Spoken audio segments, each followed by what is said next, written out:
The Dave Hooker Show. A presentation of Off the Hook Sports. Objective insight, expertise, top guests. Available on YouTube, Apple, Spotify, and the Off the Hook Sports app. Download now for free. Also available on offthehooksports.com. I compute and obey. Now to Dave Hooker. Ready.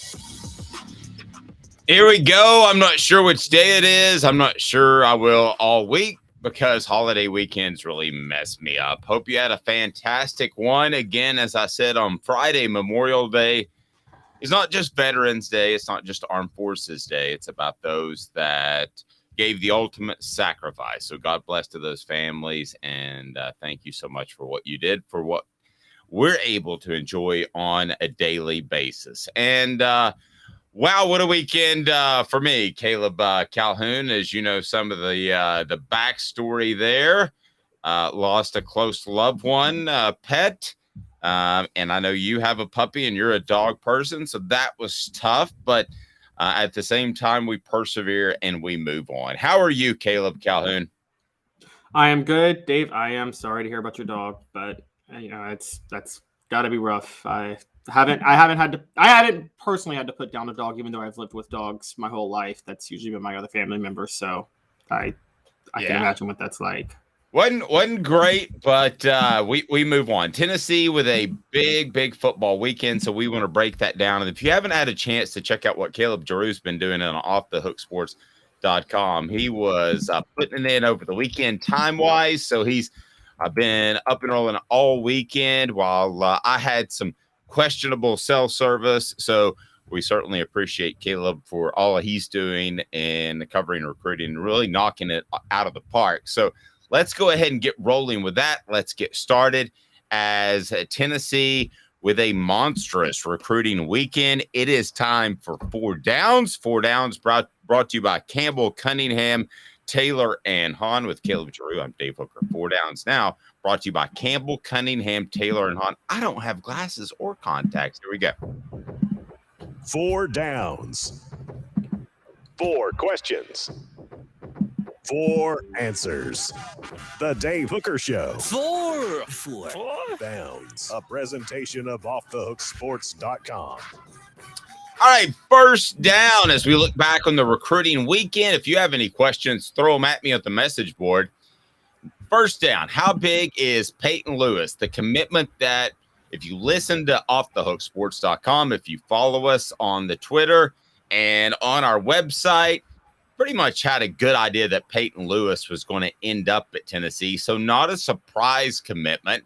But how big is this commitment? Peyton Lewis, what do you make of Peyton Lewis? By the way, a big show. ESPN's Adam Rittenberg will join us a little bit later in the program. So what do you make of Peyton Lewis, the pickup there, Caleb Calhoun? Dave, quite honestly, I think it's a bigger commitment than it looks on paper. On paper, Peyton Lewis is a fringe four-star.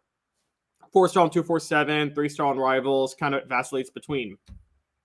But I'm going to do what recruiting services get lambasted for doing all the time, but you know they do, and I can't blame them, which is I'm going to evaluate a player like him based on who is pursuing him. And when you talk about I think they should take that into account. No, I hope that they would take that into account. Some probably don't. They think they can evaluate an athlete as well as anybody, but I don't think that's the case. I think if Nick Saban starts showing a lot of interest in a young man, that you should take that into account. Sorry to interrupt. Go ahead. Yeah, I agree. And so he chose Tennessee over Alabama, South Carolina, Georgia, Penn State, and Florida.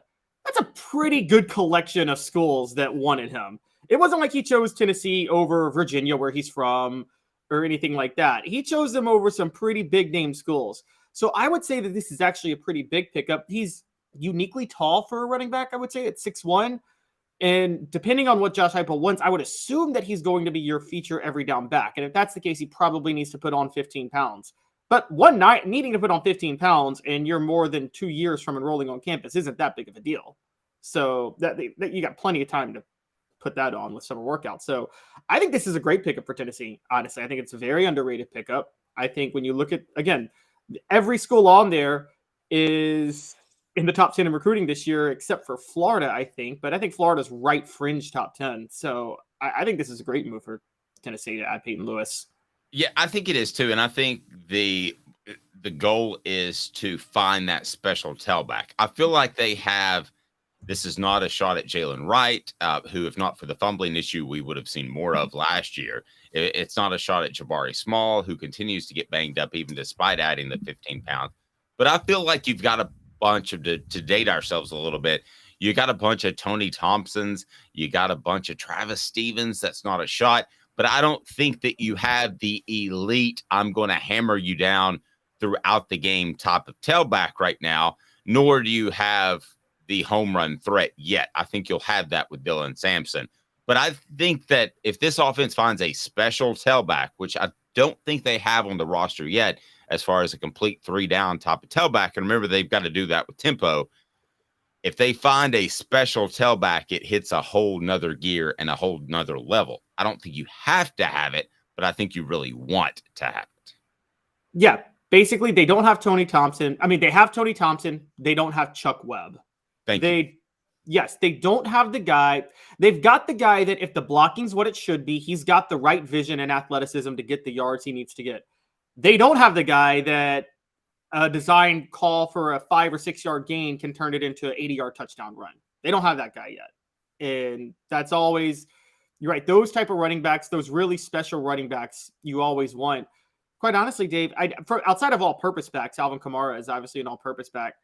I don't know if Tennessee has had a back like that since Jamal Lewis, have they? I know they thought Gerald Riggs was that, but I didn't really think he was. No, I was about to tell a joke, and you've got your Tony Thompsons, you've got your Travis Stevens, and then you've got your Jalen Hurds in that group because Kamara should have played more than Hurd. But I didn't think that joke would play. So no, I think you've got a bunch of very good tailbacks. I think a special tailback is a 1 in a million. Smoky Mountain Red says that a huge add that speed and Heupel's offense will make defenses have to play man-to-man on every snap. I agree. I think that Tennessee wants the Alvin Kamara type because you can be so deadly in the passing game and you are playing 3 downs. At 6 foot, 190 pounds, is Peyton Lewis that guy? Once he puts on another natural 20 to 25 pounds, he's at 225. I think he can be that guy because he's a fast guy. Dylan Sampson, who you know I've crowed about a lot to this point, Caleb, is a guy that I don't know that necessarily has the size to be a 3-down back. So I think you've got to run special stuff for him. Before we get to second down, remember Campbell, Cunningham, Taylor, and Hahn. That's where I got my LASIK done. Not wearing contacts. I am not wearing glasses, and it's awesome. Campbell, Cunningham, Taylor, and Hahn. They are fantastic. All right, so let's get to second down. Second down, as we look back on Tennessee's big 8-6-5 recruiting weekend, second down, was the weekend a huge or respectable success? Anytime you pick up a commitment, it has to be a success, but second down, huge or respectable success? Respectable. It will be huge if they can maybe get a couple of steals and they make sure they lock up Boo Carter. If they can lock up Boo Carter, that will make it a huge success because that's really the one that they really need to lock up more than anybody else.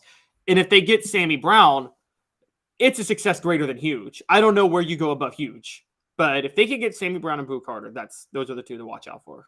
Right, the 5-star linebacker Boo Carter out of the Chattanooga area. So that leads me to third down. I will say it's a respectable success, and if one of those guys drop, let's try to say this week because we want to attribute it back to this specific visit, and there's a chance Boo could drop this week or later this summer based off what I'm told.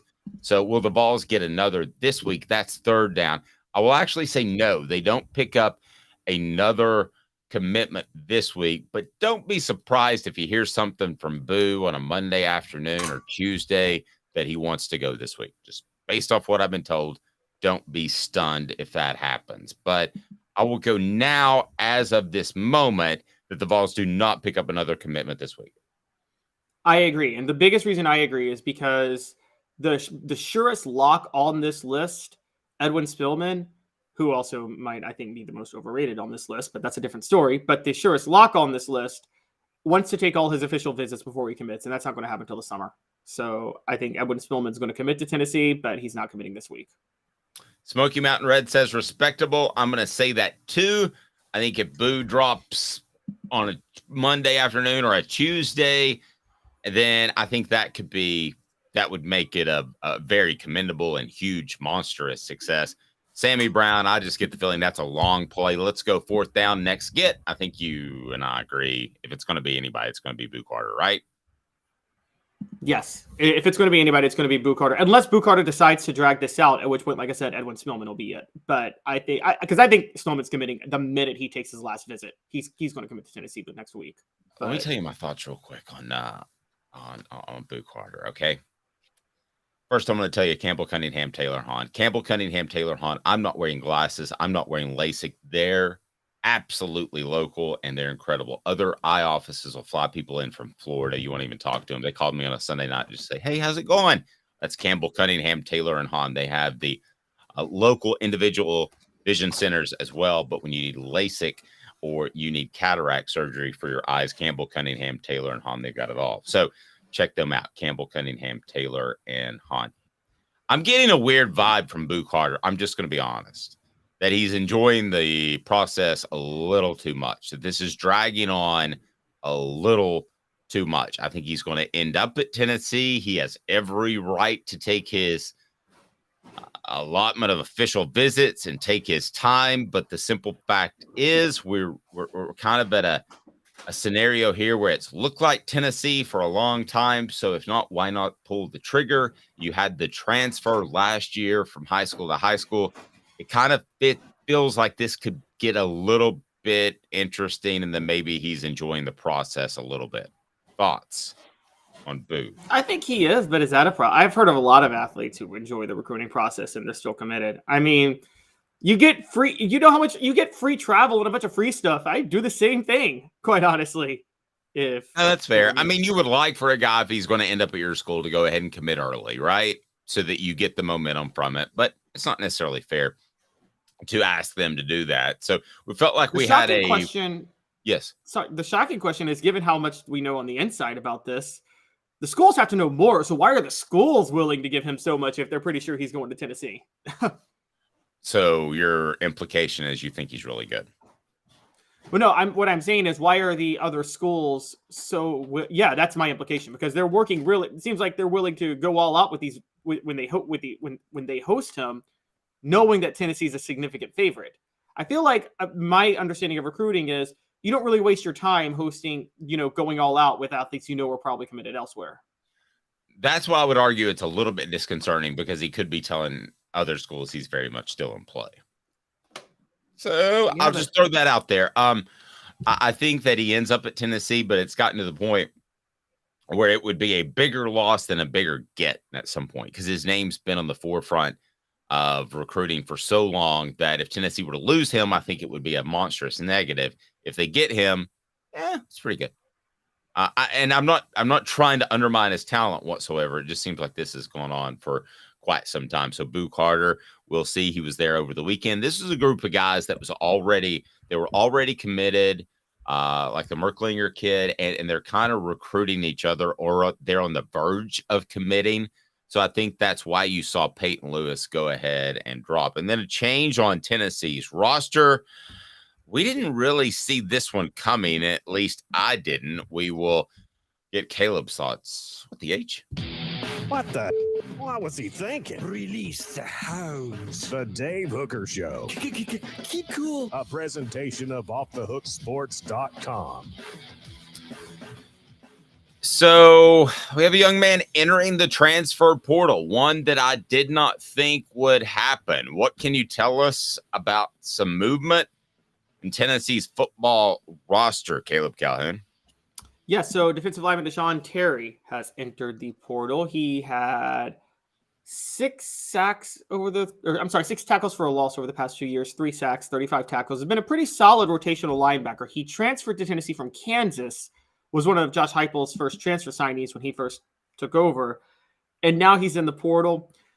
I think he was a solid rotational player. He's the type of rotational player you want, but I think this is a sign of the success Tennessee is having at defensive line among other players more than anything. I think what happened was DeJoun Terry, I think he realized he was going to be the odd man out after spring ball. I think he waited until now because I think they say you're not supposed to do this. I believe they do. I believe kids do this. I think that he was taking my advice and making sure that he had a landing spot before he decided to pull the trigger and enter the portal.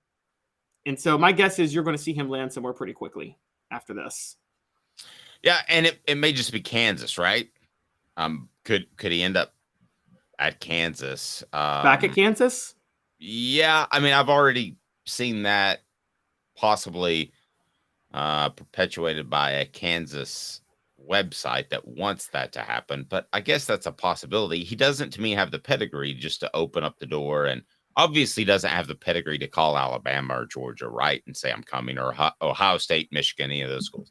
But could he call? Does he have the gravitas to call a Kentucky or a South Carolina? Or I'm trying to think of another team that's kind of on the verge of competing for a national championship. I don't think he's we call it anywhere, somewhere, nowhere guys. He's a somewhere guy. I don't think he's an anywhere guy that could just call up anybody and say, hey, I'm showing up in Tuscaloosa, right? I agree. He's a somewhere guy. Dave, you've talked about him a lot, and we haven't seen him take that next step, but we've talked about his potential. Could this be a sign of Elijah Simmons finally being what we think he can be? It could be, but if it is, you bring up that point. It's a great point. It could be Elijah Simmons, but here's the other thing: do you ever have depth on the defensive line and offensive line with the transfer portal? I mean, there are guys. I mean, there was a time where Albert Haynesworth was depth. I know that sounds crazy right now, but he wasn't the first guy to run out on the field, and being able to play extensively in a backup role helped him become one of the greatest defensive tackles of our generation at one point. But he was depth at one point. So if I'm a school, if I'm a coach, I look at this guy in particular in Terry, and I think that's the guy you don't want to lose, because by the end of September, if a guy goes down or he plays at a high level, he could be your starter. Yep, Billy Ratliff played in place of Jeff Coleman as our Celebrate 98 series goes on, and we've got a lot of people lined up this week. Billy Ratliff played in place of Jeff Coleman at times because Jeff was the older, more established player. Billy Ratliff doesn't make that play against Arkansas if Jeff Coleman doesn't look over and say, Billy, I need you to step in here. I'm gassed. So that's the part that concerns me. You want at least 4 defensive tackles, more like 6 to enter the season in the SEC, because a couple of guys are going to fall by the wayside injury-wise. Dave, I think they have that. I think they have 6. I'm going down the roster now. Let's just name even without Terry. Even without Terry. Okay, so let's name the go-tos real quick. There is Karat Garland, the experienced veteran of the group. There is Amari Thomas, the potential superstar of the group. Let me get what Hank Kingsley thinks about all these guys. Yeah, so if they're ready to be starters or they're ready to be productive players, by the way, here we go. Hey now. Both those guys are. All right, and then here's third, also ready to be a starter, Bryson Eason. Hey now. Agreed. So we're already halfway there. All right, let's just name the other guys that we're talking about that could be on here. Tyree West. That's a barely hey now. Hey now. But we're talking already at 4th on the roster. Now, the guy I'm high on, who I think pushed Jordan Phillips into the transfer portal back in December because of what he did when he arrived early, a true freshman, Nathan Robinson. That's crazy. I'm not ready to go there with Nathan Robinson yet. You're not ready to go there with Nathan Robinson. You may change my mind in 3 months, a year, or whenever, but I'm not going there yet. That you would look at him and say, it's Alabama this weekend, Simmons, West, these other guys are hurt. You got to start. I mean, they have to fit that mold. It's not just taking snaps. So what you're saying is we're still stuck at 4 then. Okay, I'll go 5. Arizona State transfer, Omar Norman Lott. Hey now. I'll give you that one. All right, they have 5. So they may have 6. Also, They may have 6. They have 5. All They right. may have. I'm not even done. Elijah Simmons. Oh, you didn't even mention Simmons. All right. Maybe a little optimistic, but we'll see. Adam Rittenberg joins us next. He knows more about the Big Ten than anybody I've ever seen in my life. That includes you, Herb Street. With Caleb Calhoun, I'm Dave Hooker. I love his work, and we'll talk to him here momentarily. Stay tuned. 2 minutes. He's Caleb Calhoun. I'm Dave Hooker, offthehooksports.com. And Craving Wings South North Shore location, where we've heard people say that you can get the best wings in East Tennessee. Pero ¿quién es este? El número 87, Jacob Warren. I'll just do 6 on my sauce 87, please. Imposible, señorita. Dale 6 más. Look at these wings. Perfectas, deliciosas, fantásticas. Man, I don't know what you're saying, but it sounds awesome. How do you say fresh, never frozen in Spanish? Frescas, nunca congeladas. Make your way to Craving Wings and get you 6 más. But what was funny about Kate is we were a full continuum of care at that time. We had detox, we had inpatient, we had outpatient. So we were doing a lot of the things that we do now. But now we just do them so much better. It's really a simple program, but we're complicated people. I am what I am, and now I got to do something about it. You can take your life back. Call Cadis today. Got cataracts? We can fix that. Never miss another moment.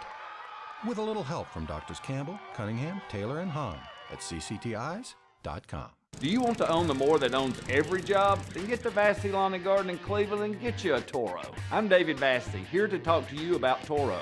With a Toro Zero Turn, you'll get more out of every minute and you'll reach the finish line faster. At Vassey's, we like to say, no matter if you're mowing 3 acres a week or 11 lawns a day, homeowners and business owners alike find confidence in equipment they can trust from top to bottom. Vassey Lawn and Garden, Highway 60 North in Cleveland. Man alive, it's worth the drive. Our family has been creating jewelry since 1986, each piece unique with a story all its own. I'm Rick Terry with Rick Terry Jewelry Designs. I'm a jeweler, and I want to be your jeweler. We're grateful that you chose us to be Knoxville's best jeweler. My family and staff look forward to serving you. So please come see us. Kingston Pike and Campbell Station Road in the heart of Farragut and downtown on Gay Street, right next to the Tennessee Theater. A college football tradition like no other. Yes, sirree, boys and girls. Or a guy that just won't leave. Wow, that is sad. The Dave Hooker Show, YouTube, Apple, Spotify, and the free Off the Hook Sports app. A presentation of Off the Hook Sports. Back to Dave Hooker. Hope you had a fantastic holiday weekend. Again, we want to thank all of those that gave the ultimate sacrifice on Memorial Day. Remember, that's what it's all about. And just can't imagine what some families have been through over the years. So God bless to you, and thank you very much for your loved one's service and giving the ultimate sacrifice. I want to remind you that portions of the program are brought to you by Andy Mason, AndyMasonRealEstate.com. He's got your home in Knoxville, best prices, best service in the biz. It's Andy Mason of AndyMasonRealEstate.com. You will love Andy. He's my realtor, should be yours, can save you thousands or tens of thousands of dollars. Adam Rittenberg from ESPN joins us now. Adam, how are you, sir? Doing great, guys. Thanks for having me. Hey, I do appreciate the time. So you got Tennessee fans riled a little bit last week. I think you may have seen our tweet where we tagged you. That's what these lists are supposed to do, right? Definitely part of it. I mean, not everyone's going to be happy. Hopefully people can appreciate, that it's May, and I guess everybody needs something to get riled up about. And there's a little bit more nuance to this one in that it's not just a 1 year look. It's a 3-year projection. It's really personnel based. So recruiting rankings matter. There's always debates about, how much do they matter in this type of ranking? They do matter. If you are recruiting at the nationally elite level, but I think Tennessee's in a great position offensively. They certainly lose a lot from this past season with those draft picks. It's still early, and that's something that I'd also remind people in Josh Heupel's tenure. He's done a really nice job, but it's still early. It's only been a couple of years. And teams can adjust to you. There's still a little bit of the prove it out there for Tennessee, but I think the program's in really good shape, and I think people will be happy with where Tennessee ends up in the team rankings, which I'm putting together right now. Oh, there you go. Nice tease. When does that come out? I think it'll come out either end of next week or the following week. It's more of a programming issue on our end, but the piece is about 60% done. I've already done the Tennessee blurb. I can't tell you where it's going to be, but I think fans will be pretty happy with where the Vols end up. All right, good stuff. So you've got the top 5 offensive power rankings, and a lot of people do these sorts of things, but explain yours, how it is more than just this upcoming season. It delves into the future. If you can kind of discuss how you came up with this idea and what factors into that. Yeah, we've done this for a few years across sports at ESPN.com, especially in the ESPN Plus space. And it's a 3-year projection. So it's having a lot of starters returning is great, but if all of them are seniors, you're looking at a major reset in this case for 2024. If you have a lot of starters coming back who are going to be there presumably through the 2024 or maybe in some cases 2025 season, that can certainly help your cause. But then it goes to the recruiting rankings. It goes to the transfer portal, how well you've done in those areas. That also factors into where teams end up.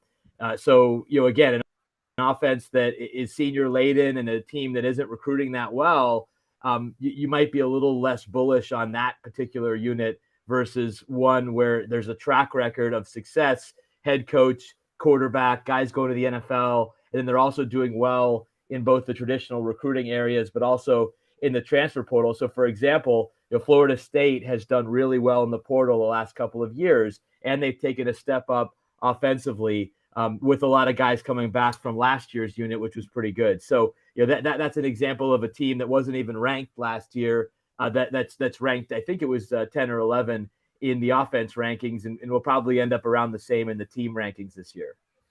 And there's something you alluded to that I wanted to back you on, because the headline, when somebody sees that Tennessee's not high up on the ranking, they're going to freak out after the season they had. But, somebody I spoke to within Tennessee's athletic department said after this year, because of what they lose and the dependence on some Jeremy Pruitt guys and dependence on the transfer portal, that next year, I think 2024, when people have that kind of circled as the maybe national championship run, this person actually had the opposite take. He said that's when it gets dicey because of some of the linemen they lose. I'm sure you looked into that as well.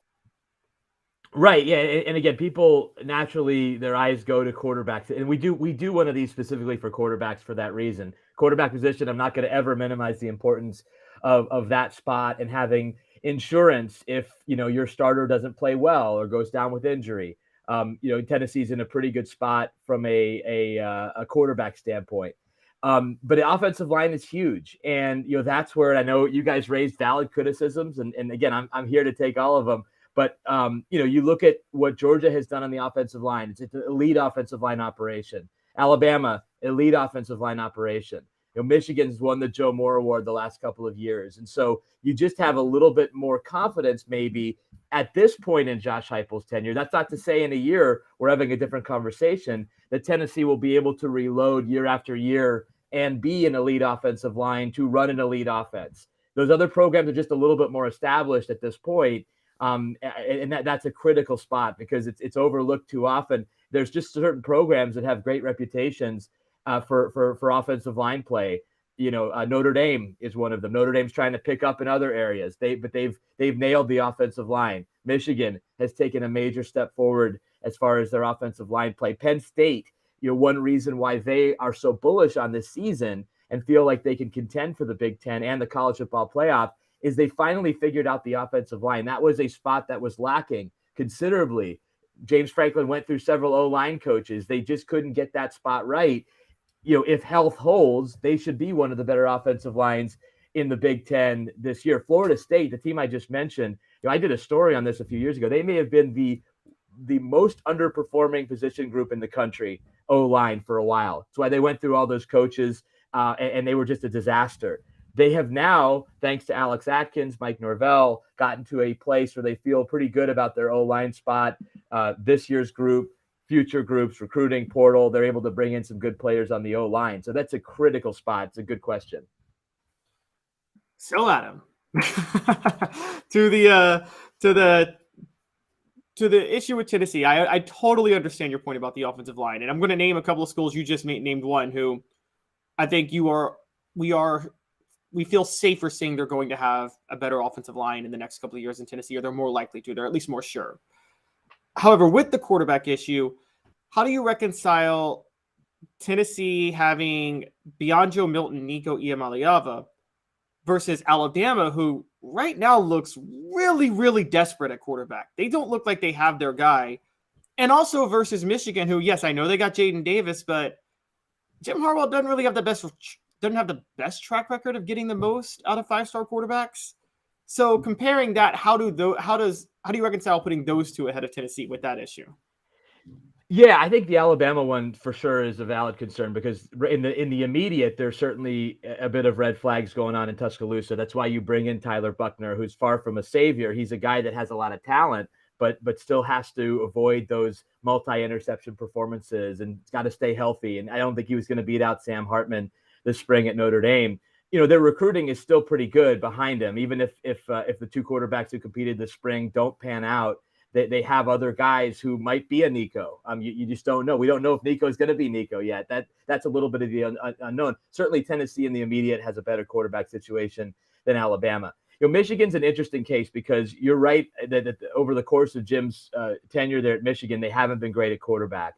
I think they certainly took a step last year with J.J. McCarthy, and there's a pretty good chance he plays 2 more years before turning it over to Jaden Davis. I think he's going to be a really good quarterback. With the right type of development going forward. Will he ever be a top 10 pick? Maybe not, but I think he can be a very, very good college quarterback for Michigan the next couple of years. The other thing to keep in mind with, I would say both Michigan and Georgia, is that when those offenses are rolling with the way they dominate the line of scrimmage, it's so easy to be a defensive player with those offenses. I saw Michigan against Penn State last year run for more than 400 yards and just overpower a unit that's pretty darn good that had a couple of players selected in the NFL draft. They were no match for Michigan. So that style of offense, when it's rolling, is almost more effective than the up-tempo, score a bunch of points because of what it does to your defense. So that's a little bit of a down-the-list factor to me, but I just think that when you have an offense like Michigan's was for much of last year, not all of last year, and they still have steps to get better, but a unit like that can average over 40 points and dominate the line of scrimmage and dominate time of possession, that does wonders for your defense and makes it really hard for anybody to beat you. So, Adam, I've got a little bit of old school, new school to me. Back in the day, if you got a transfer, I'd give it less than 50-50 of sticking because usually that young man had an issue at his previous school. Now, with the transfer portal, maybe he just wants to play more. He could be a choir boy that with incredible athletic ability, he just wants to play more. But when you do these lists, how much do you weigh the success or lack thereof of the transfer portal? Because still, if you're an upper echelon type of team that's competing for championships, if you basically crap out on one of these transfer portal cycles, you could go from an 11-12 win team to an 8-win team, I would think. So how do you weigh that? I have no idea how you would even go about that. Yeah, it's a great question. I think you have to look at the program and their track record with recruits. And that's where I think Tennessee fans should be really excited because you saw Hendon Hooker was on the trash bin at Virginia Tech. His career was over. There were questions about his toughness. And then he comes out and becomes a record-setting quarterback at Tennessee and a perfect fit for Josh Heupel's system. Brew McCoy, and he's had a weird journey and a crazy journey, but he's a guy that's having success. There's been other transfers that have come into Tennessee. So I think it's more, there's certainly an element of unknown with every transfer. Is it going to work out or not? But then you look at the programs that have had maybe more success than others with transfers. Michigan has done a nice job recently helping their program with some key transfers in key spots. If you're Florida State, you saw what they did last year with a guy like Jared Verse on the defensive line coming in from Albany of all schools. So that's a point in their favor. Doesn't mean that all transfers are going to work out. I think that's why Colorado is such an interesting test case this year, guys, because they've brought in so many transfers from so many places, most of whom who don't have a whole lot of production behind their name. They may be big time recruits who didn't work out for whatever reason. Is it going to work there in Boulder? That's what makes it so interesting. So I guess I look at it like how does a program and a coach do with how they've done over the course of their career with different transfers? How does that program accommodate transfers and allow them to be the best that they can be? And I think that's what makes Tennessee and its offense so attractive to players because of what they've already done with some transfers, Hendon Hooker being at the top of that list. I still don't envy you on that, because you're going to write about somebody who's had success in the transfer portal and then suddenly it's going to blow up. Somebody, I don't know who it's going to be, but somebody will be that coach.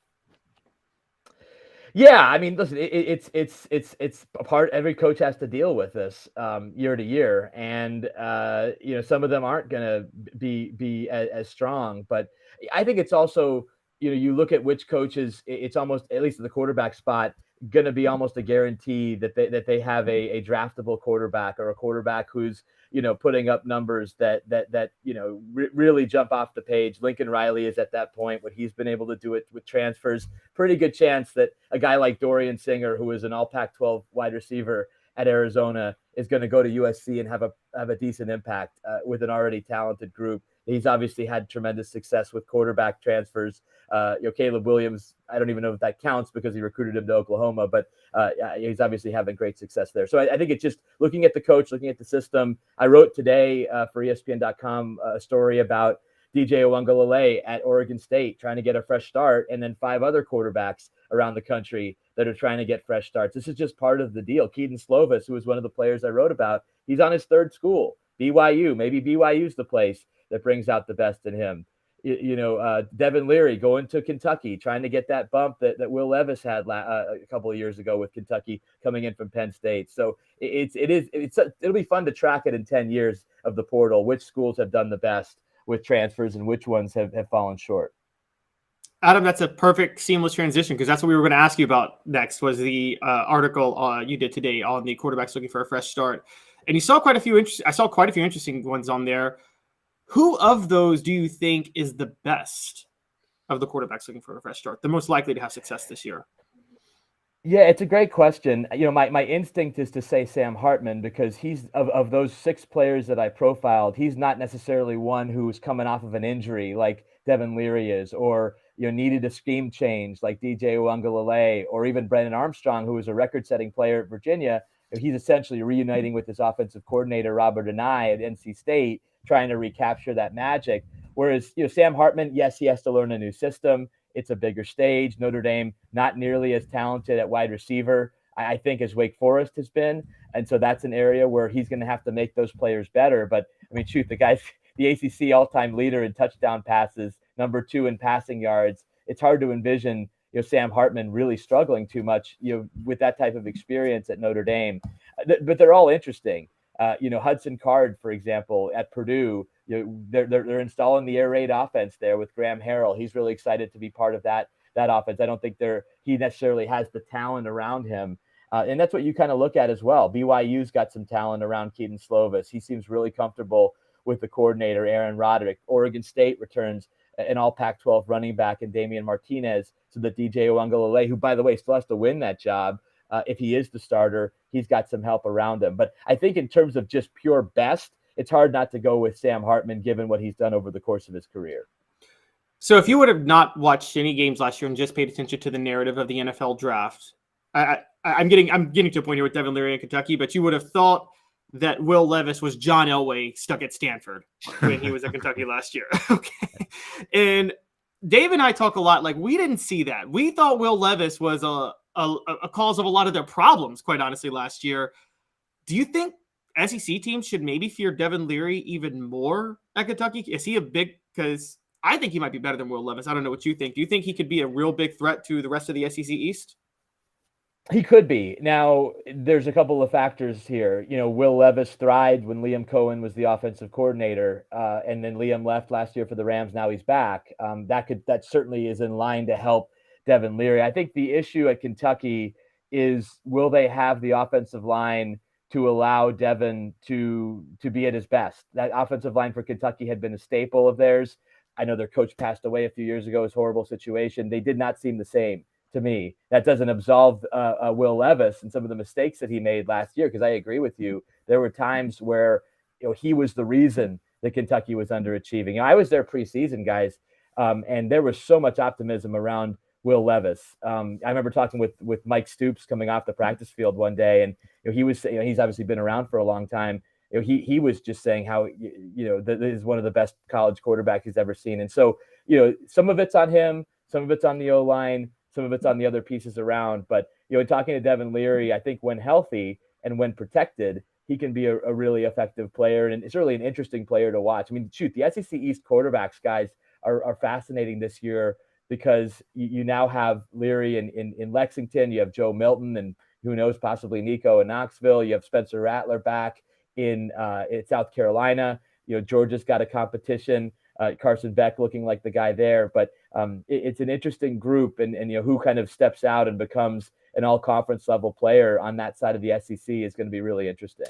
Adam Rittenberg of ESPN, we greatly appreciate it. Adam, we'll talk to you soon. You do have the quarterback transfer story that is out there. Anything else you want to tease moving forward? Well, yeah, just the team power rankings, which again are it's a combination of the three previous versions: quarterback, offense, defense, that we've done already. That'll be coming out relatively soon, and then we'll have some more Colorado coverage later on this month, as that story just doesn't seem to be going away. No, it's not. Thank you, Adam. I appreciate the time. Thanks, guys. Thanks for having me. Adam Rittenberg of ESPN, and his story on the quarterbacks makes me wonder at some point, and it's up, by the way.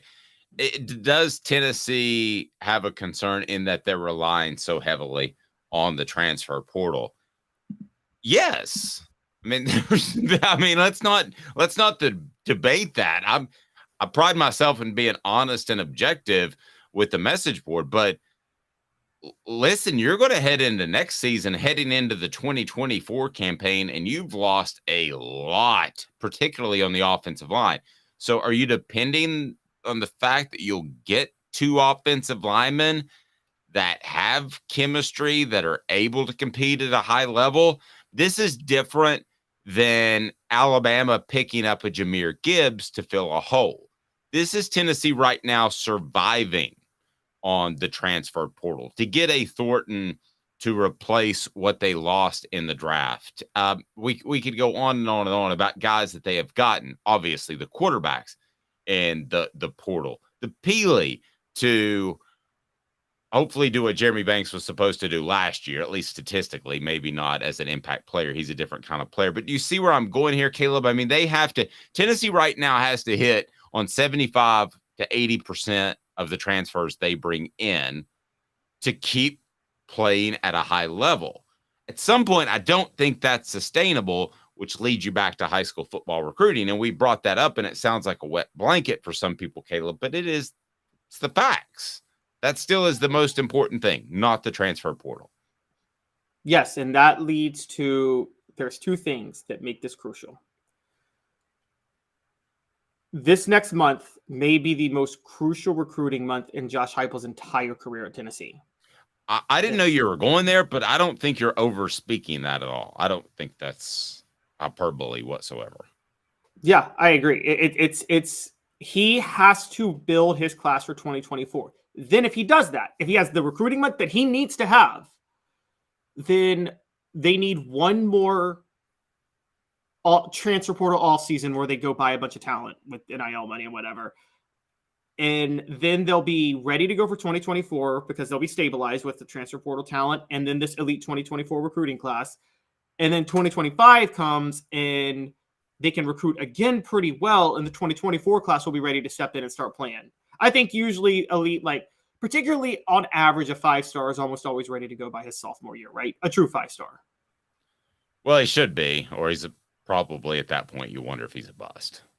So, yeah, or a high 4-star like Justin Williams-Thomas last year, the running back, you began to wonder if he wasn't seeing the field, and there was talk that he could be redshirted, which there was early talk on that from what I was told. That was not a good sign. Sometimes you can get a really good sign beforehand. For instance, I mean, I would be able to tell you already if Nico were stumbling. He's not.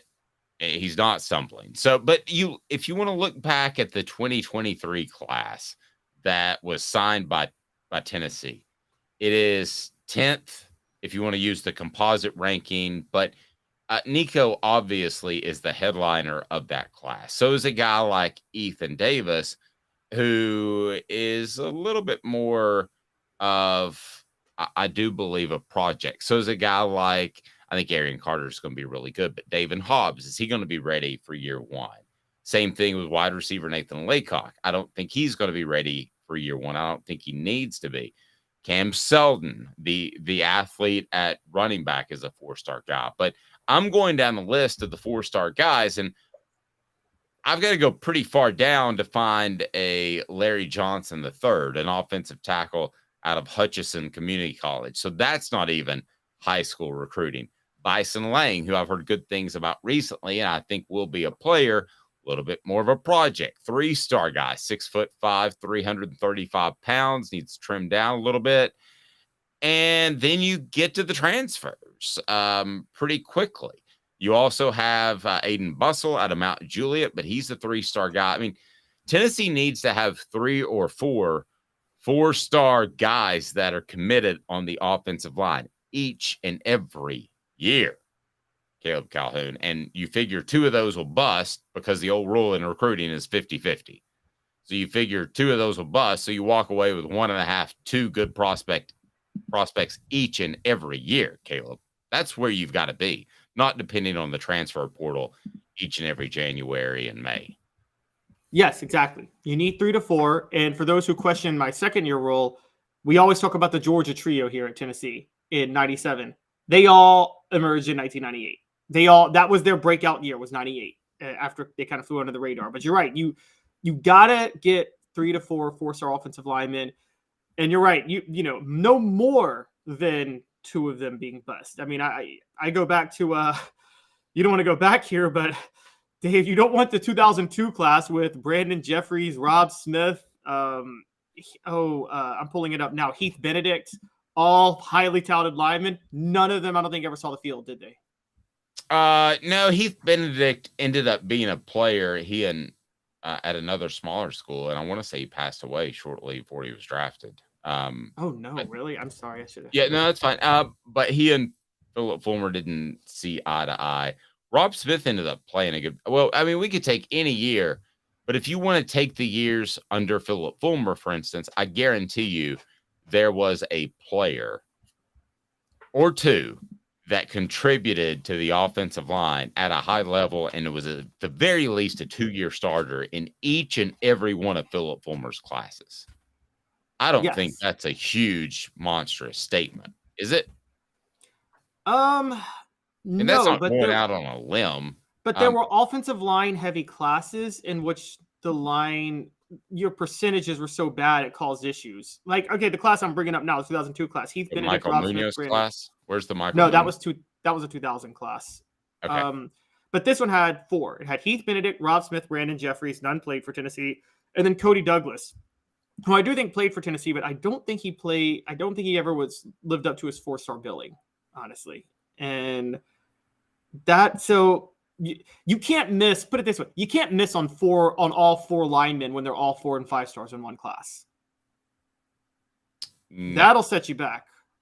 No, and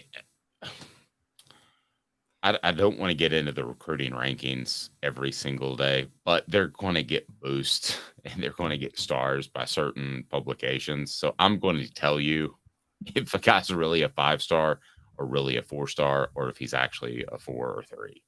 And I'll tell you that as we go along.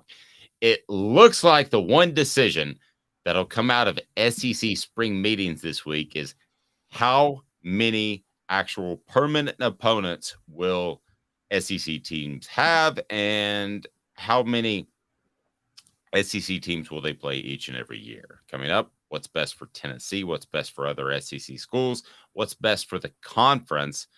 2 minutes. He is Caleb Calhoun. I'm Dave Hooker, offthehooksports.com.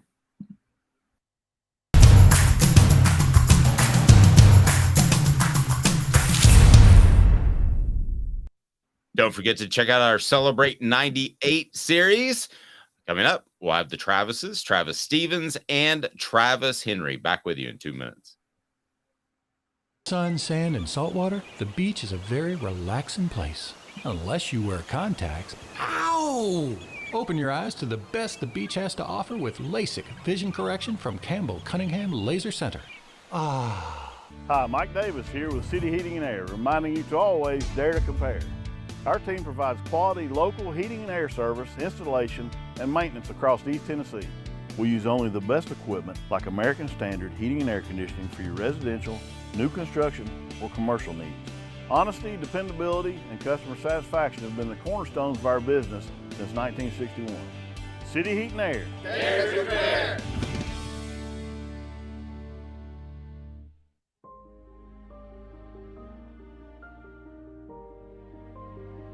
Our family has been creating one-of-a-kind pieces of jewelry in West Knoxville since 1986. Each piece is a combination of unique processes that bring your idea to life. Every day in our shop, a truly special item with a story all its own is being manufactured in our facility, bringing the history and family sentiment into a whole new generation of life. We're grateful that you chose us to be Knoxville's best jeweler, a title that we value and respect. Because to me, being a jeweler and owning a jewelry store are not the same thing. I'm Rick Terry. I'm a jeweler, and we want to be your jeweler. Kingston Pike and Campbell Station Road in the heart of Farragut, and downtown on Gay Street right next to the Tennessee Theater. When you want a hard cider that's easy to enjoy, one that's crafted to perfection, you need Tennessee Cider Company. Some say it's the signature cider of the South. Others say it's the cure to your craving. They all say you'll savor every sip. With a selection of ciders free to sample, all it takes is one taste. Visit tncidercompany.com for more information, as well as to shop our ciders and merchandise online. Thirsty yet? Doors open at 10 a.m. Who's this guy? Hello, who is it? The Dave Hooker Show, Who? a presentation of Off the Hook Sports. What? YouTube, Apple, Spotify, and the free Off the Hook Sports app. Back to Dave Hooker.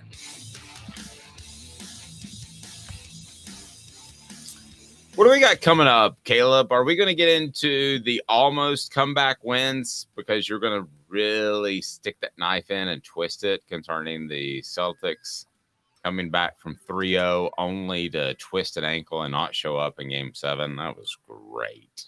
Yeah, do you wish they had just gotten swept at this point? Kind of. I mean, it is funny you bring that sorta.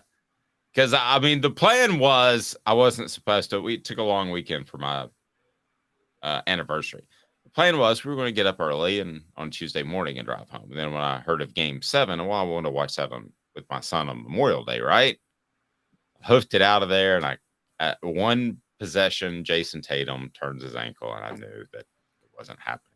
There's a debate on Michael Munoz.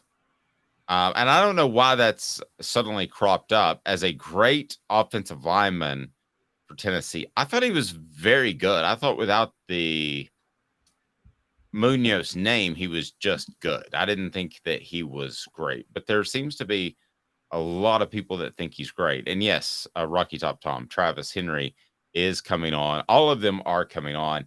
And I will tell Travis that he's the man. He's the man on the Celebrate 98 series. But was Michael Munoz a great offensive lineman?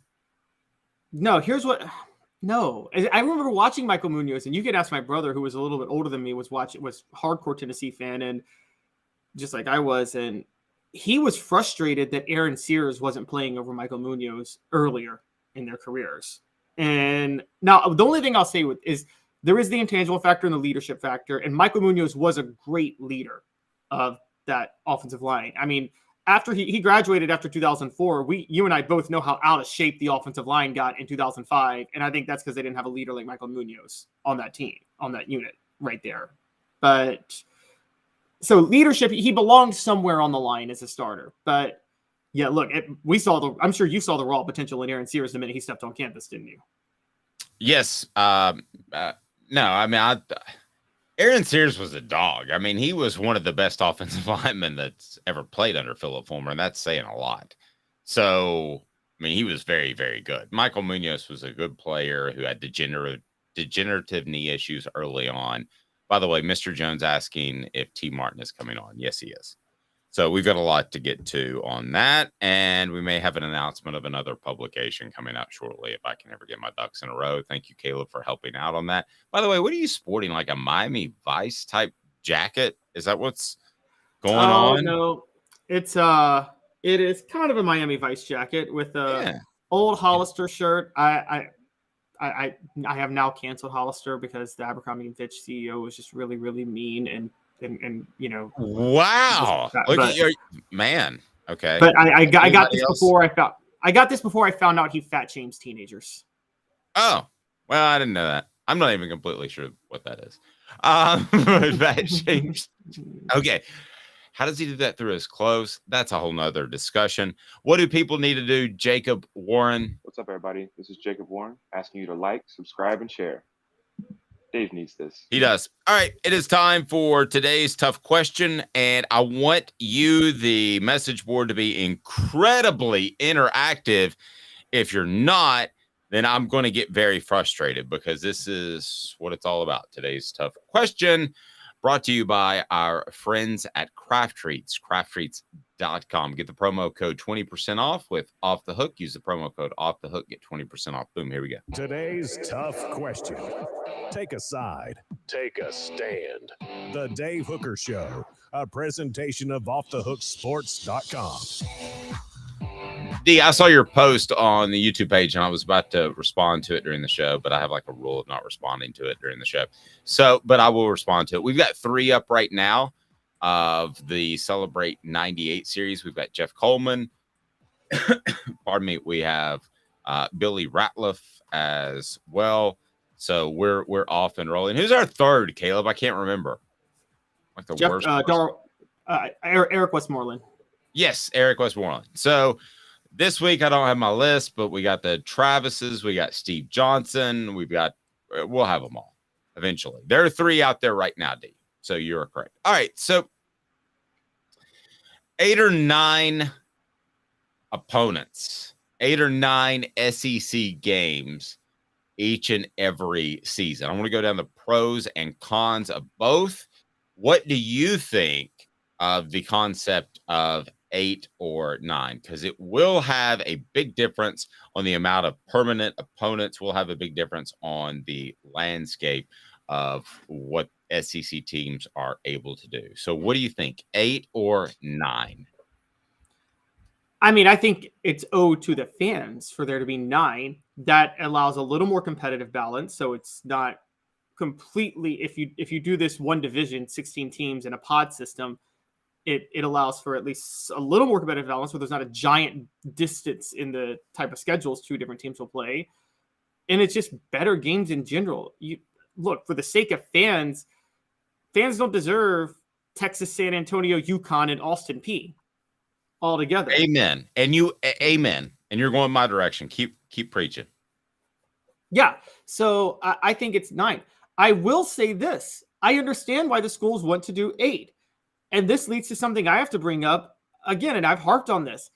This leads, and I see his philosophy now, to me, to Greg Sankey's philosophy on negotiating. So one of the underrated holdups, guys, with the 8 or 9 games is 8 games with more easy non-conference games increases the likelihood that more SEC teams get into bowl games, so they get more payout from those bowl games, and they increase the likelihood of their appearing in college football playoff games, New Year's 6 games.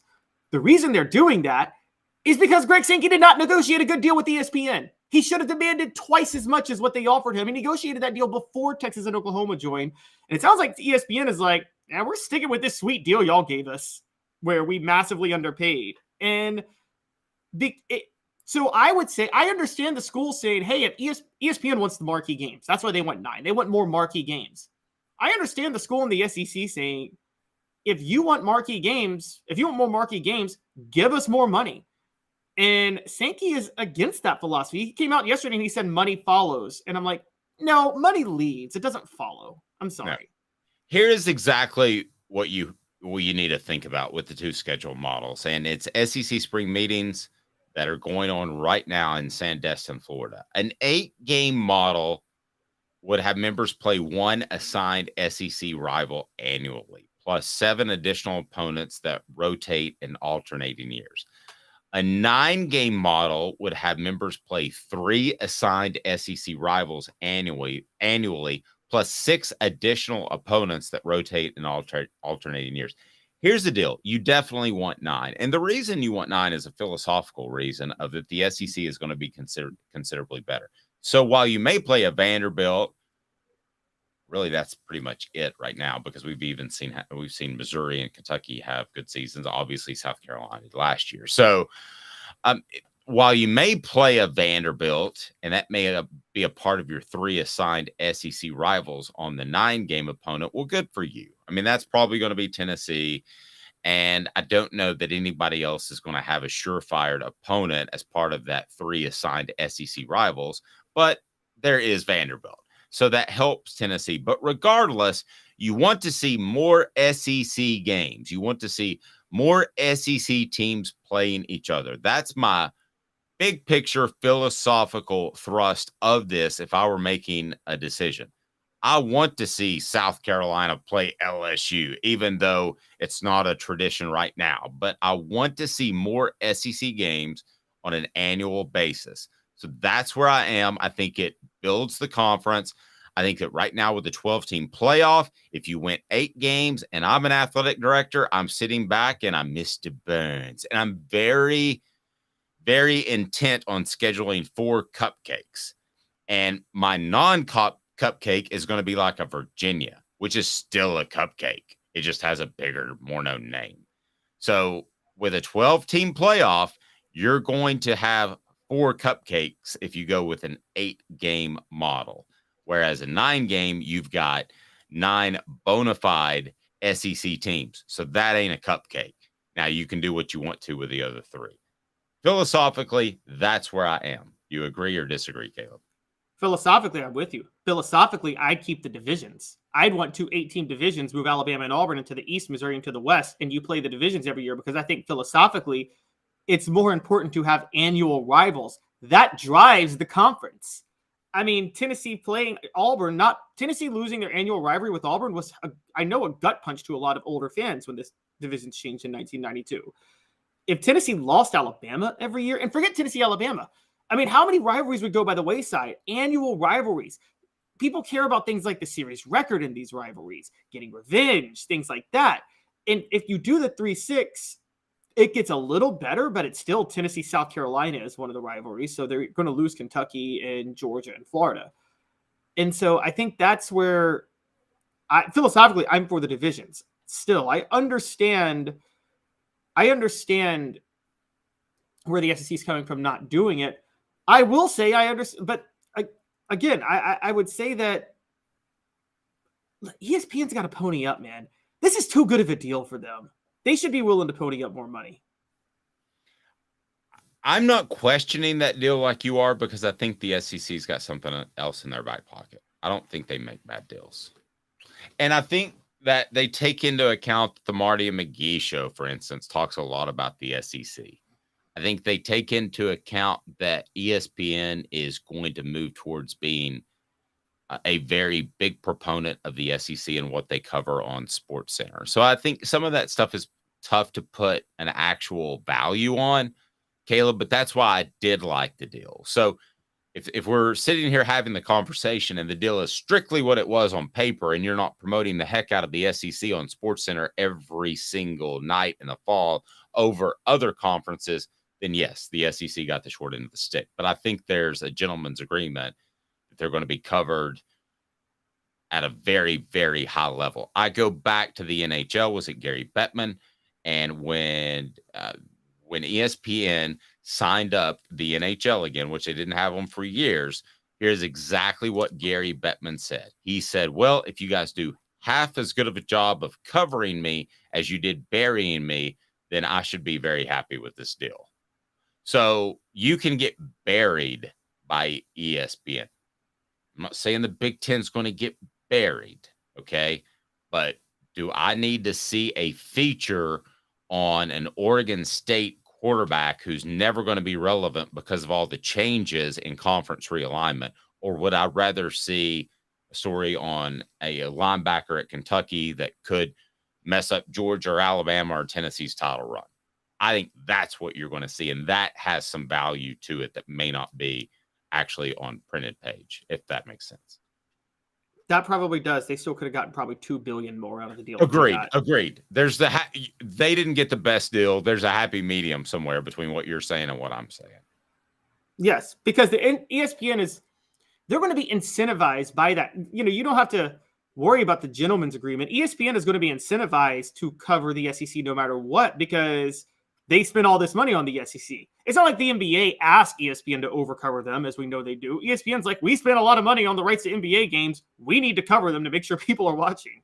Okay, but that's worth something, right? I mean, what is that? That's kind of innate. I can tell you, I can sell you something. I can sell you a car for $1,000. But if I tell you, if you know me, okay, first boat I ever bought was from Mike Stoll, who played offensive lineman for Tennessee. There was a comfort there in knowing that if I had a little issue with the boat, I could call him and he would say, oh, here's what you do. The starter does this. You just have to replace that. So there is something there that's a partnership that is more than just the cash exchanged, right? Yes, I agree. But they still could have got $2 billion more. You run a publicly, I mean, you're an investor. So pretend you run a publicly traded company. Okay. Yes, you need your value and your brand to be good.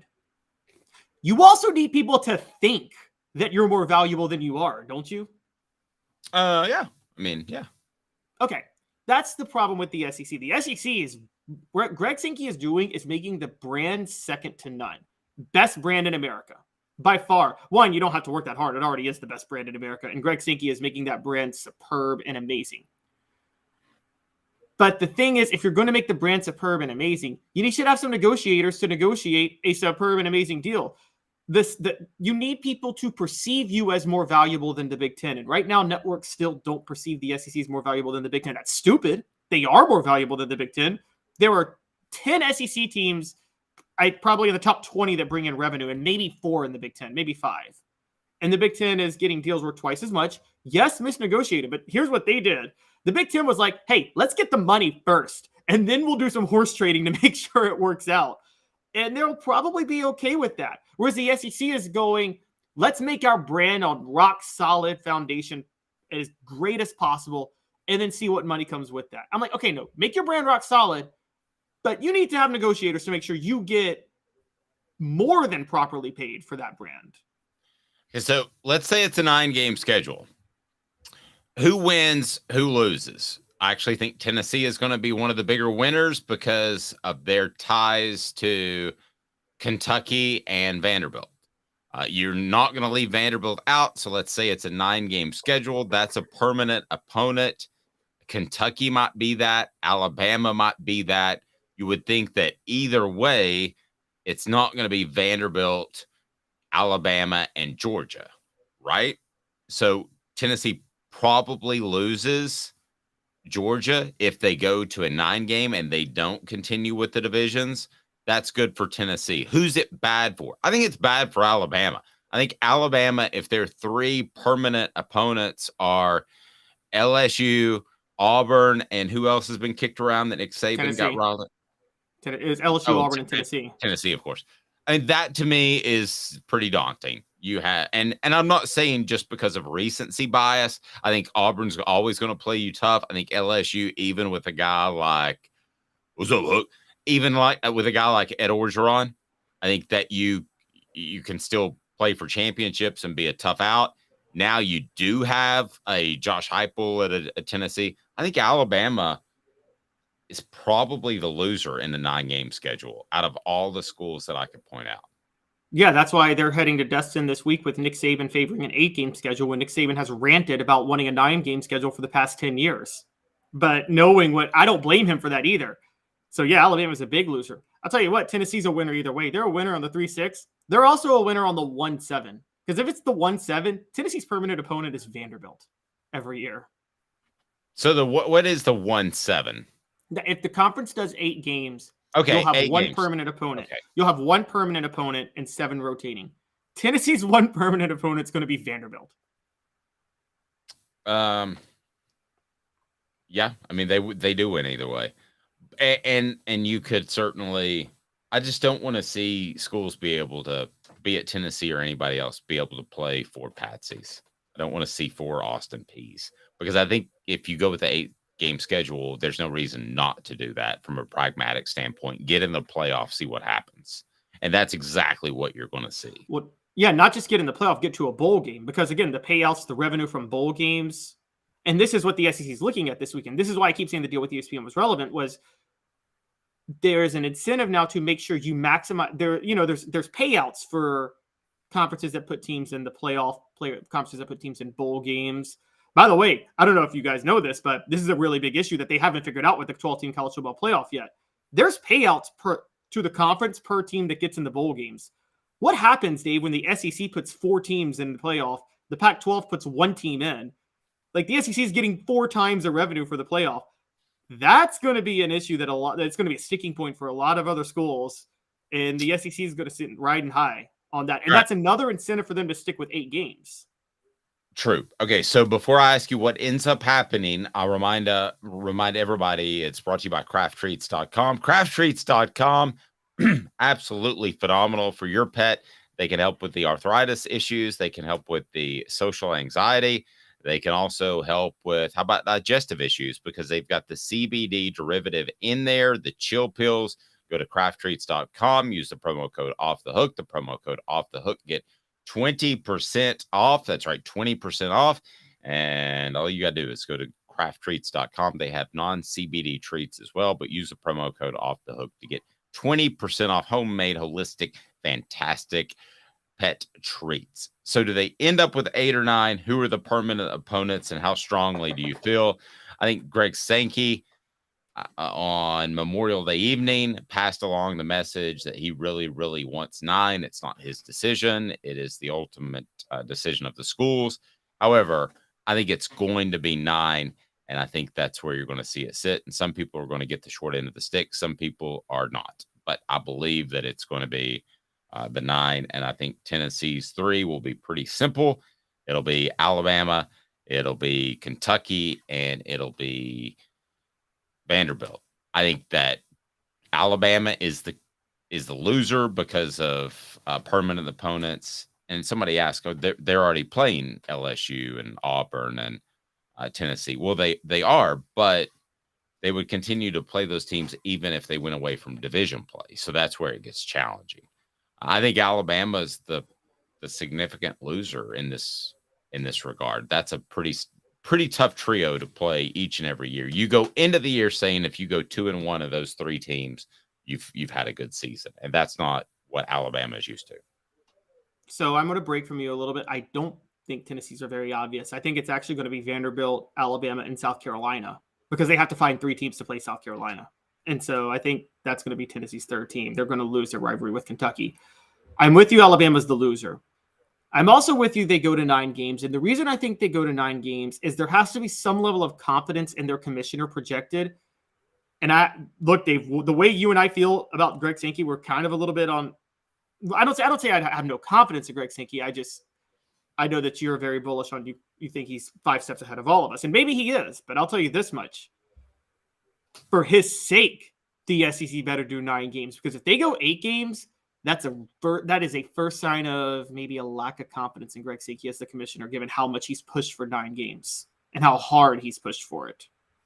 And I don't think he just dropped the whole we need to do 9 games last night for no reason. I think that is a purposeful, meticulous, calculated way to pressure the schools to try to make sure they do 9 games.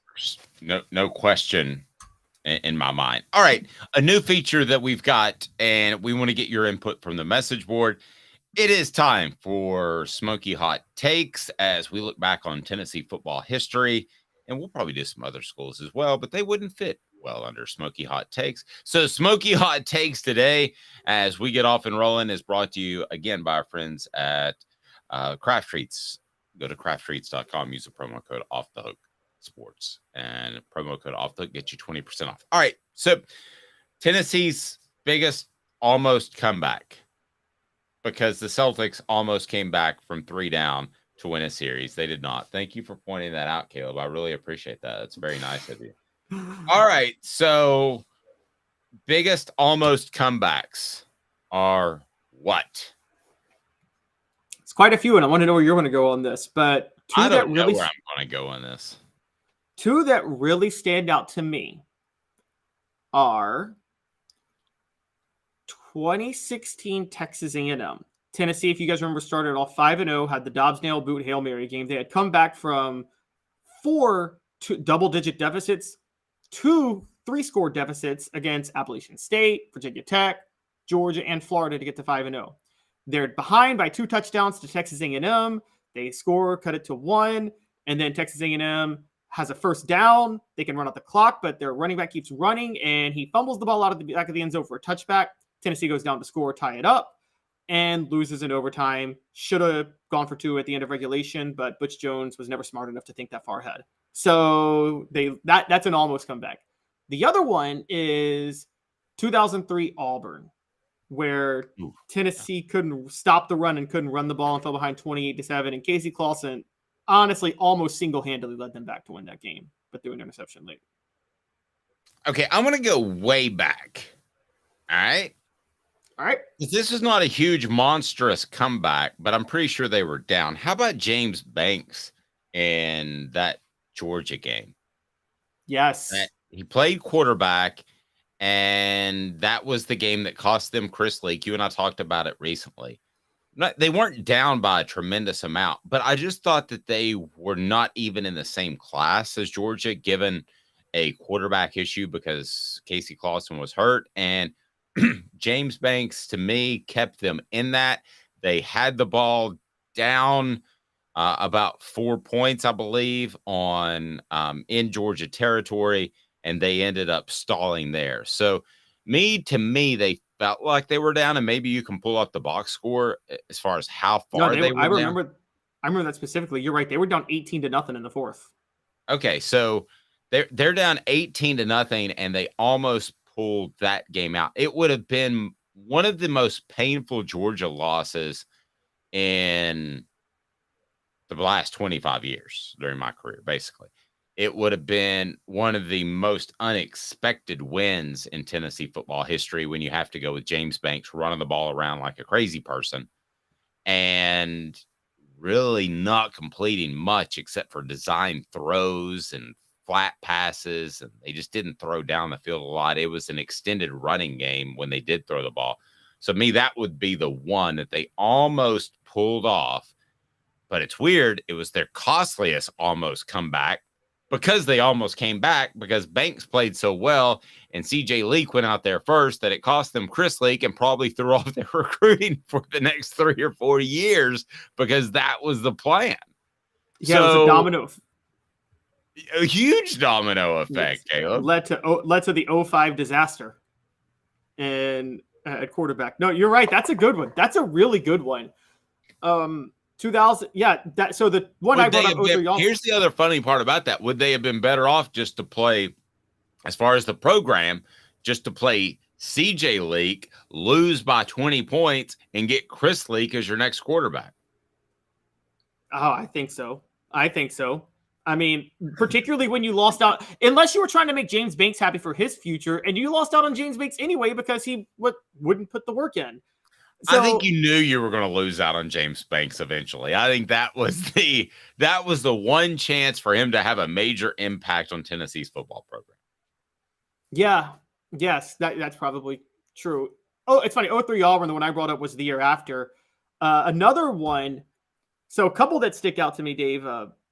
Before my time, but you may remember this. It's not a big comeback in terms of numbers, but 1990 Notre Dame, the year before the miracle at South Bend, where I was at that game. Remember Carl Pickens recovers the onside kick. They're driving, and Andy Kelly just throws a late interception. Yeah, Andy should have put some more touch under that ball. And he completed one where he threw a low profile on that very same route, threw a low profile pass early in the first half, and he thought he could repeat it. And if I remember correctly, the Notre Dame safety read that correctly. I was at that game strictly as a fan. My stepdad took me, and I don't think I'll ever be at a football game, a college football game, where there was more talent on the field. Now, that led to the miracle at South Bend the next year. But if you go back and look at the talent that was on that field, I still remember just a nice little toss sweep to this guy named Rahib Ismail. And he went by the Rocket for a reason. And I remember being in an end zone with like the all 22 cam that coaches look at. And I remember seeing him catch the pitch, Caleb, and me thinking within 2 strides, I don't think they're going to get him to the corner. And they didn't. And he was, boom, fastest man I think I've ever seen on a football field, other than Jamal Lewis running the 40-yard time at his pro day. And he was gone. But if you go back and look, there were probably on that field that day 25 guys that made an all-pro team. Oh, that's funny you say that, because I will never forget somebody I watched an old documentary about the 90s and the Vols in the 90s, and someone narrated that game, and they're like, there were so many scouts at that game that it was probably one of the best games ever for scalpers, because it was probably one of the hardest tickets to come by relative to that time in college football history ever, because so many NFL scouts paid money to get into that game. And so, yeah, I mean, that would have been an incredible comeback. They did it the next year, and that was very impressive. What was that? I said more legendary, 31-7 blocked field goal. Yeah, they do come back. So I'm reading Gene Wojciechowski, and this appeared in the LA Times. So if you look at some of the players, senior step forward and beating Tennessee, Smith's interception near goal line. So the interception was from Rod Smith. I don't remember anything about Rod Smith, but I will throw you a couple of names out there. Chris Zorich, a senior and a captain. He played against Tennessee. This was such a big deal. He was actually injured before. You had Stonebreaker, who was a guy that played a lot. Zorich obviously did. Michael Stonebreaker was the linebacker. So you have Rocket. And Tennessee had Carl Pickens. Tennessee had Alvin Harper. Tennessee had, there was the amount of talent on that field was absolutely insane, Caleb. Yeah, and there was a freshman. Didn't he have Jerome Bettis? Yeah, a freshman bus was on that team. A freshman the bus. Ricky Waters was on that team. Did you name Ricky Waters? Ricky Waters. I didn't name him. Keep going. Yeah, but you're right. And then on Tennessee side, you're right. Alvin Harper, Carl Pickens, Anton Davis, Chuck Smith. Dale Carter. Carter. Yeah, this was a who's who of talent. This is the only thing that would have competed with this was had Tennessee actually gotten over the hump and beaten LSU in 01 and played Miami for the national title that year. That's the only game that would have competed with this one for like raw NFL talent on the field in one game. Yep, I can go with that. All right, so Mr. Jones says Battle for Bristol was a comeback win versus Virginia Tech. One, we're not looking at comeback wins, and that wasn't a comeback. Tennessee was down 14-0 in the first quarter, and then they blew them out the rest of the game. That's not really a comeback. No, it's not. But I see where he's going there. What about most legendary almost comebacks in school history? I think your last game as a fan, you mentioned this to me before, but does this count, or was this just the other team calling off the dogs? 96 Florida. Oh, my last one was actually 98 Orange Bowl with Peyton's last game. But okay. 96 Florida, man, you just never felt like that game that they were actually going to come back. Did we? Well, did anybody? Tennessee fell behind 35-0 and lost 35-29. They scored a touchdown with 10 seconds left and almost recovered the onside kick for a shot at a Hail Mary. So I don't know if you really count that as an almost comeback, or if you think. I remember Bob Stoops came out because Spurrier had gotten a lot of heat for running up the score around that time. So I think just to stick it to the media, he decided to sit on the lead against Tennessee. And so, I'm with you. I can't go one that felt like more of a comeback. Sometimes comebacks don't feel like a comeback because you mentioned the LSU one. It felt like Tennessee in 2001. It felt like Tennessee should have led the whole dad blame ball game anyway, because they come out at halftime and they say Rohan Davey and LeBrandon Tofield for LSU are unavailable for the second half. And that's when I immediately start, and Tennessee's up 14-0. So LSU obviously led because they won, but wouldn't have felt like a comeback to me. No, I agree. Yeah. No, the LSU comeback, funny enough, an almost comeback was the year before against LSU. I just thought of this. At LSU, when AJ Suggs brought Tennessee back. Remember that one? Yes. And then they lost in overtime. And they lost, and that was Saban's team that lost to Law Monroe. Louisiana Monroe. UAB, yeah. Because you know what they did to motivate the players? Because they're listen, Alabama football, you got a bunch of homers. Kentucky basketball, you got a bunch of homers in your media. Okay, those are the two. But then there are some that are kind of homers a little bit. And the Baton Rouge Daily Advocate running the picture of UAB the week before, waving their flag on LSU's campus when they upset the Tigers the day of the Tennessee game. Sorry, that was Homer media. Every LSU football player saw that on Saturday morning, that they're still running the old UAB pictures. They were ultra motivated. I saw that in my hotel room. I was like, uh-oh. So media was trying to motivate LSU, is what you're saying. Yes. Well, I mean, that was this game that it was a paper troll. A paper troll. We didn't have that back then. That was a paper troll. That was Nick Saban's emergence at LSU. A lot of people questioned the Nick Saban hire, particularly after that UAB loss. The win over Tennessee changed everything. And then the win over Tennessee the next year really changed everything. But, and then I saw on the message boards, another one you were at, Dave, an almost comeback, and would have been the most unlikely one. Mount Cody, 2009, Alabama. I thought about including that one as well, but it felt like a nip and tuck game. Well, remember, Alabama had the ball up 12-3 with 2 minutes left, and we thought they were going to run out the clock, and then Mark Ingram had his only fumble of the whole year. And then Tennessee scores a touchdown, gets the onside kick, and gets into field goal range. Just a bunch of things had to happen that you didn't think would happen for Tennessee to have the chance to win the game. And you and I disagree on this, but I still think Kiffin sat on the clock and tried to take the long field goal because he didn't want to shoulder any blame if he called the wrong play trying to get closer. Well, we don't disagree on the first part. He sat on it too long. Whatever the motivation, good Lord, we could be as clinical psychologists, and neither of us would know the answer to that. I hope that person makes good money. Yes, but I saw him do that.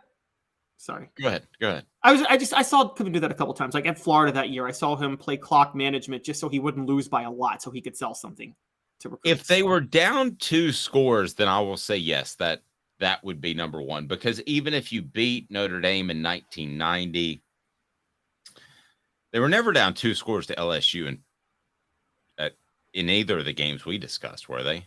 No, they were down way big to LSU. 2000, they were down 31-15, and they got 2 touchdowns and 2 2-point conversions in the fourth quarter with AJ Suggs at quarterback. But I'll take Alabama at Tuscaloosa that particular year as my number one. I forgot they were down 2 scores. So yeah, they were down 2 scores. Smoky hot takes. There you go. Tennessee's biggest almost comeback is. Do we agree, or are we agreeing on this, Caleb? Alabama 2009. Are we going to go with that one? I can't tell if your shirt's Miami Vice or more likely, I don't know, the hip LA marijuana dispensary places.